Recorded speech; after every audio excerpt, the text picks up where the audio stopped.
So I was whining to my wife the other day, said, I need new glasses. And she said, well, get some. I couldn't tighten them anymore. They were scratched. You know the thing, right? But I didn't want to go through the process because you have to make the appointment. You have to spend weeks to get them done. And you got to pay a fortune, right? That's real. But I did.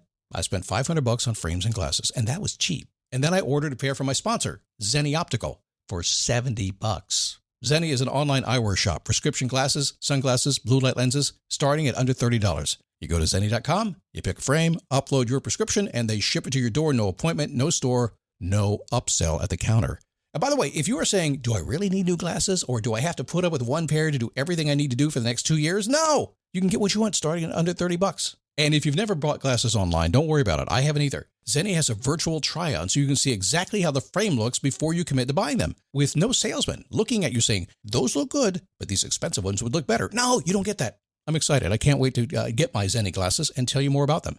If your glasses are overdue for a refresh, now's the time. Go to Zenni.com/podcast and use the code podcast15 for 15% off your first order. The styles sell out, so don't sit on it. That's Zenni.com/podcast. Promo code podcast15.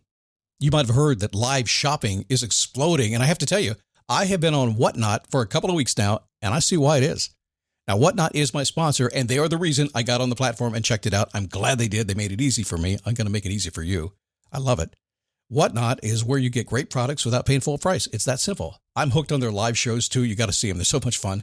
And I see why Whatnot has climbed to the top of the App Store. And listen, if you're selling online, or maybe you have a storefront and you're hoping people will find your listing or maybe walk in your store, Whatnot flips that, because on Whatnot, you go live and you sell directly to people in real time. And I may admit, although you didn't hear from me, I may have picked up a couple of power tools or so in the past couple of days. I'm just saying.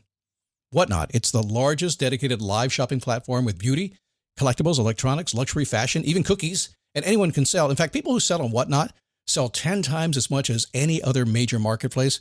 That's because you're not just listing products, you're building real connections with buyers. So whether you're shopping or you're selling, download the Whatnot app today and get free shipping on your first order. Just search WHATNOT, Whatnot, in the App Store and start scoring amazing deals.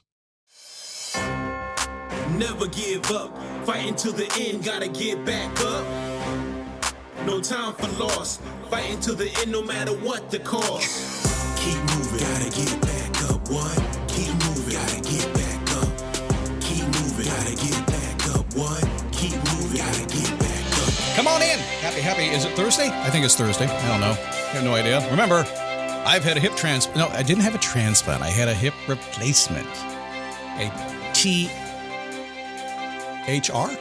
A total hip replacement? I think that's what it's called. It's weird. If you're young, you have no idea. It's just something your grandparents talk about. But if you're old, and I'm not yet, sort of. It's relative. You know what I'm talking about.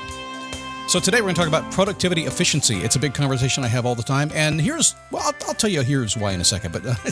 But you need to do that. And the first thing you want to do right now is just pay attention. The thing you don't want to do is go Google productivity, because as soon as you do, I've lost you for the next 5 days. You're gone.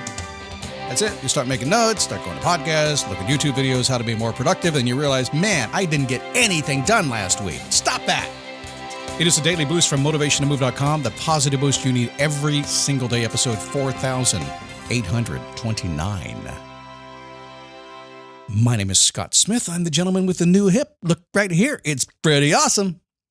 Now, I'm projecting because I'm recording this show before I have my hip, so I'm just projecting. It's going to be awesome. It's pretty. It's shiny. I asked my doctor, I said, do I need to get some ceramic polish for it? He said, Stod, you can't touch it.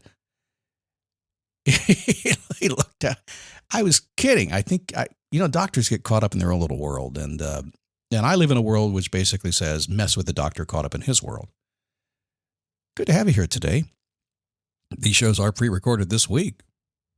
And this is, I'm convalescing probably. By now, I'm probably running marathons. I'm just not telling you yet because I don't want my doctor to know I did that.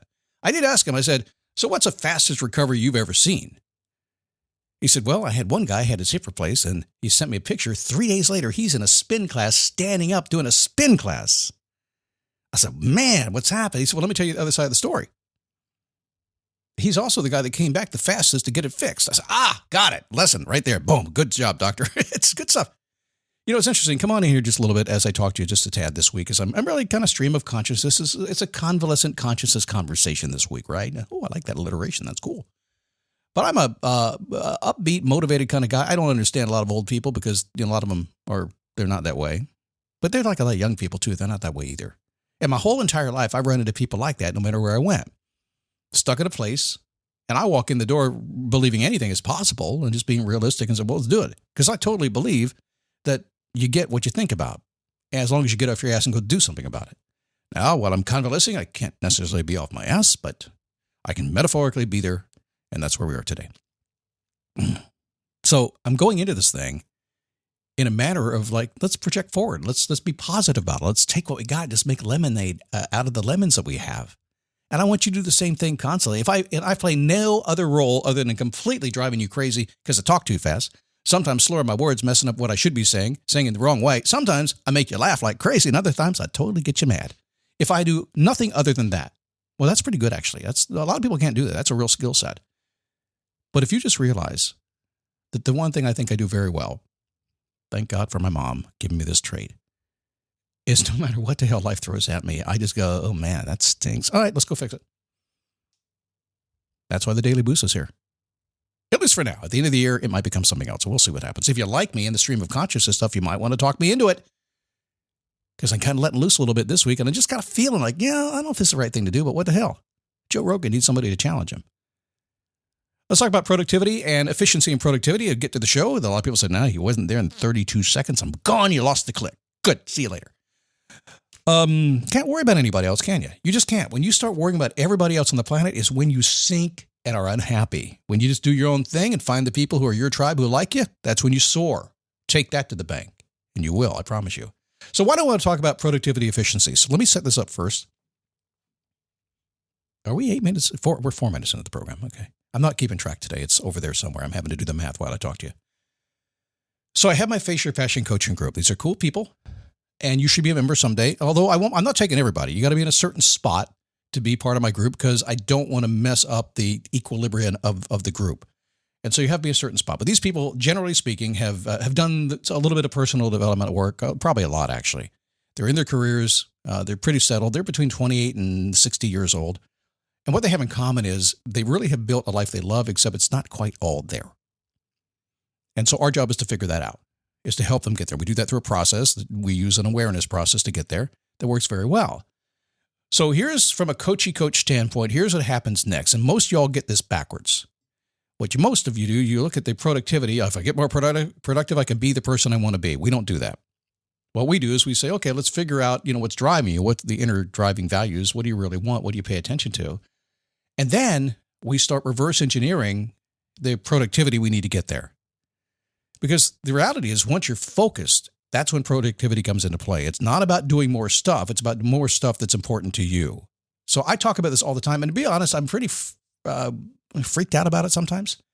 Really cool people who really know what they're talking about and have so much going on in their life, and they can't control the stuff around them. So I spend way more time talking about productivity than I ever thought I would. But it is a tool. It's a skill set. It's a mastery that we have to get what we want. So let's give you a couple of ideas.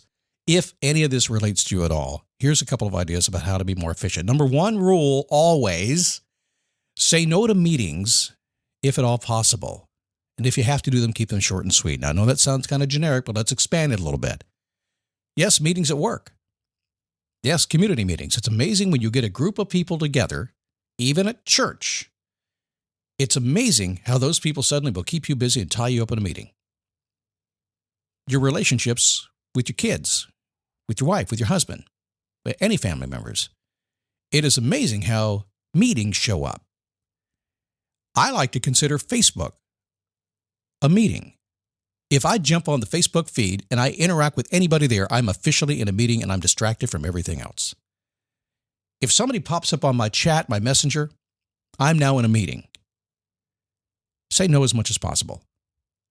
I rarely type anything in response. If I type more than about 10 words and they come back at me again, I pick up the phone and call them. Okay, must be in a meeting. Let's do it. Look at everything in your life as a meeting. Heck, going to the grocery store is a meeting. Control it. That doesn't mean order everything. That doesn't mean use Instacart all the time.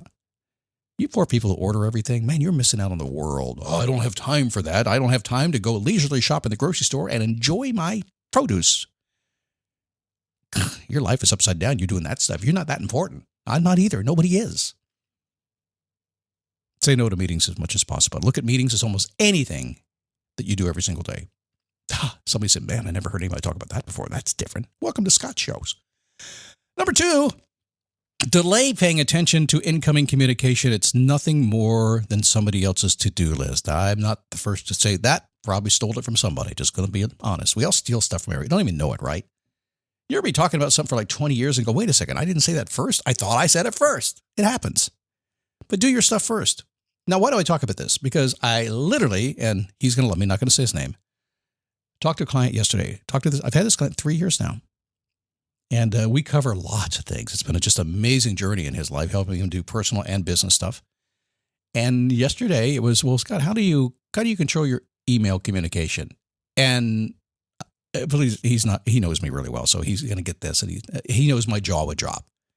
Like I said, it's like all this massive success, incredible success, and that's the conversation. It's back to basics. You don't need all these hacks. Just delay responding to any incoming communication because it is somebody else's to-do list, and do your stuff first and then get back to them. I have 4 texts that just came in on me while I'm talking to you right now. I don't know why I didn't turn off my text thing. It's there. They're asking me about tomorrow. My surgery's coming. You're going to be okay? You ready? All right. I'll get back to them here in a second. They can wait. They're not sitting there waiting for me. Number 3, delay interruptions will never go away. I mean, or daily interruptions. That's the word I was looking for. I thought delay sounds stupid. Yeah, daily interruptions will never go away. You may as well expect them and plan for them. So really soak this into your noggin right now. You will continuously and forever be interrupted by something. That's what happens. If you're focused tightly, you're not going to be interrupted because you're focused.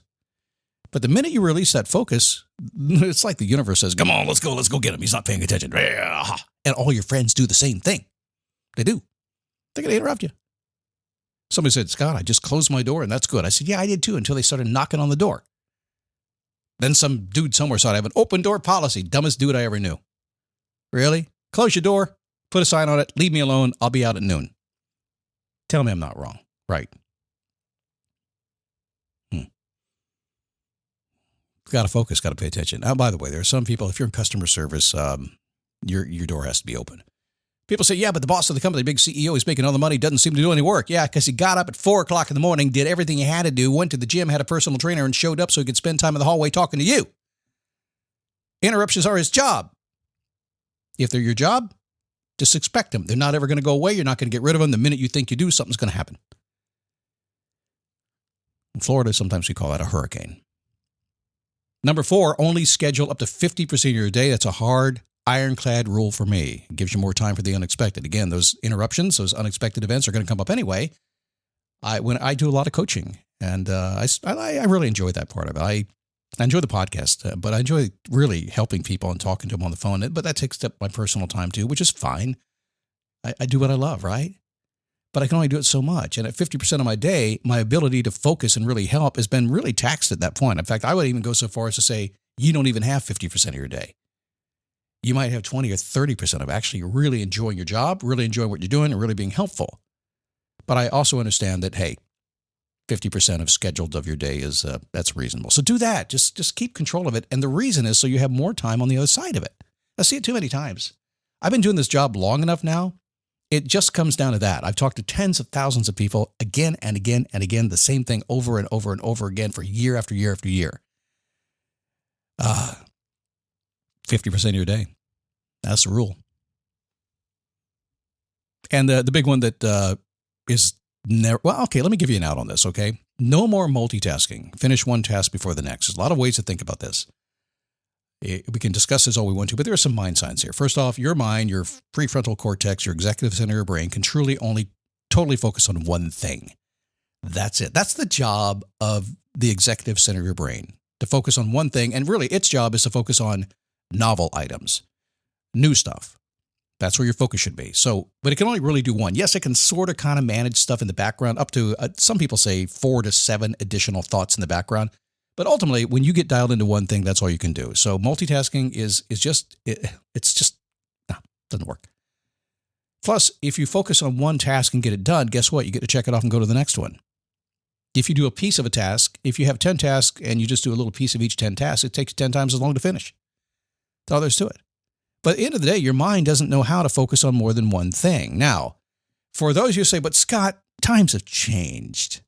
We can do everything. Yeah, but you can't do it at once.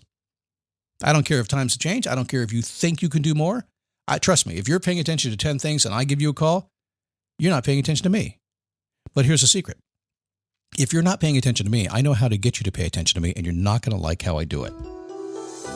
So just listen to me. All right, so say no to meetings whenever possible. Delay any incoming communication. Daily interruptions are a thing. They will never go away. Just expect them, plan for them. Schedule 50% of your day, no more than that, so you have time for the stuff you didn't expect. And no more multitasking.